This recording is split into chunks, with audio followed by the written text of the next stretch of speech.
Tacitus. The policies of Nerva and Trajan liberated the suppressed mind of Rome, and gave to the literature of their reigns a note of fierce resentment against a despotism that had gone but might come again. Pliny's panegyric voiced it in welcoming the first of three great Spaniards to the throne.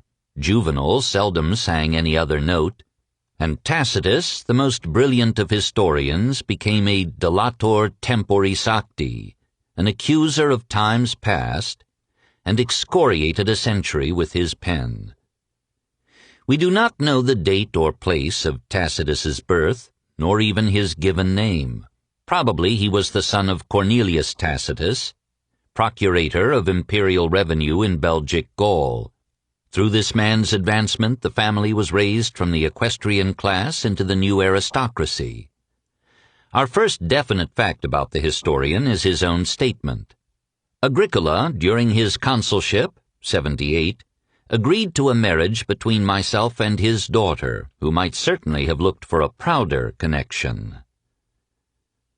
He had received the usual education, and had learned to the full those oratorical arts which enliven his style, that skill in prose and cons, which marks the speeches in his histories. The younger Pliny often heard him in the courts, admired his stately eloquence, and acclaimed him as the greatest orator in Rome. In 88 Tacitus was praetor. Thereafter he sat in the Senate, and confesses with shame that he failed to speak out against tyranny and joined in the senatorial condemnation of Domitian's senatorial victims. Nerva made him consul, 97, and Trajan appointed him proconsul of Asia. He was evidently a man of affairs and practical experience. His books were the afterthought of a full life, the product of a leisurely old age and of a mature and profound mind. One theme unites them: hatred of autocracy. His dialogue on orators, if it is his, attributes the decline of eloquence to the suppression of liberty. His Agricola, the most perfect of those brief monographs to which the ancients confined biography, proudly recounts the achievements of his father-in-law as general and governor, and then bitterly records Domitian's dismissal and neglect of him. The little essay on the situation and origin of the Germans contrasts the virile virtues of a free people with the degeneration and cowardice of Romans under the despots. When Tacitus praises the Germans for considering infanticide an infamy and giving no advantage to childlessness, he is not describing Germans, but denouncing Romans. The philosophical purpose destroys the objectivity of the study, but allows a remarkable breadth of view in a Roman official praising the German power of resisting Rome. It was probably written in 98, before Trajan's campaign against the Dacians. The success of these essays induced Tacitus to illustrate the evils of tyranny by indicting the record of the despots in ruthless detail. He began with what was freshest in his memory and in the testimony of his older friends, the period from Galba to the death of Domitian. And when these historiae were acclaimed by a grateful aristocracy as the best historical writing since Livy, he continued his story a fronte by describing in the Annales the reigns of Tiberius, Caligula, Claudius, and Nero. Of the 14, some say 30, books of the histories, 4.5 remain, all devoted to the years 69 and 70. Of the Annals, 12 books survive from an original 16 or 18. Even in this mutilated form, they are the most powerful works in extant Roman prose. We may vaguely imagine the grandeur and impress of the whole. Tacitus had hoped to chronicle also the reigns of Augustus, Nerva, and Trajan, mitigating the gloom of his published works with some commemoration of constructive statesmanship. But the years were not given him, and posterity has judged him, as he judged the past, from a somber aspect alone. The chief duty of the historian, he thought, is to judge the actions of men, so that the good may meet with the reward due to virtue, and pernicious citizens may be deterred by the condemnation that awaits evil deeds at the tribunal of posterity. It is a strange conception which turns history into a last judgment and the historian into God. So conceived, history is a sermon, ethics teaching by horrible examples, and falls, as Tacitus assumed, under the rubric of rhetoric. It is easy for indignation to be eloquent, but hard for it to be fair. No moralist should write history. Tacitus remembered tyranny too intimately to view tyrants calmly. He saw nothing in Augustus but the destruction of freedom, and supposed that all Roman genius had ended with Actium. He seems never to have thought of tempering his indictments by recording the excellent administration and growing prosperity of the provinces under the imperial monsters. No one would suspect from reading him that Rome was an empire as well as a city. Perhaps the lost books viewed the provincial world. Those that remain make Tacitus a deceptive guide, who never lies but never reveals the truth. He often cites and sometimes critically examines his sources, histories, speeches, letters, acta diurna, acta senatus, and the traditions of old families, but for the most part he has heard only the stories of the persecuted nobility, and never imagines that the executions of senators and the assassinations of emperors were incidents in a long contest between vicious, cruel, and competent monarchs and a decadent, cruel, and incompetent aristocracy. He is fascinated by striking personalities and events rather than by forces, causes, ideas, and processes. He draws the most brilliant and unjust character portraits in history, but he has no conception of economic influences upon political events, no interest in the life and industry of the people, the stream of trade, the conditions of science, the status of women, the vicissitudes of belief, the achievements of poetry, philosophy, or art. In Tacitus, Seneca, Lucan, and Petronius die, but they do not write. The emperors kill, but they do not build. Perhaps the great historian was limited by his audience. Probably he read parts of his work, following the custom of the time, to the aristocratic friends whom Pliny describes as crowding to his receptions. He would have told us that these men and women knew Roman life, industry, literature, and art, and did not have to be reminded of them. What they wanted to hear, again and again, was the exciting story of the evil emperors, the heroic deeds of stoic senators, the long war of their noble class against tyrannical power. We cannot condemn Tacitus for not succeeding in what he did not attempt. We can only regret the narrowness of his great purpose and the limitations of his powerful mind. He does not pretend to be a philosopher.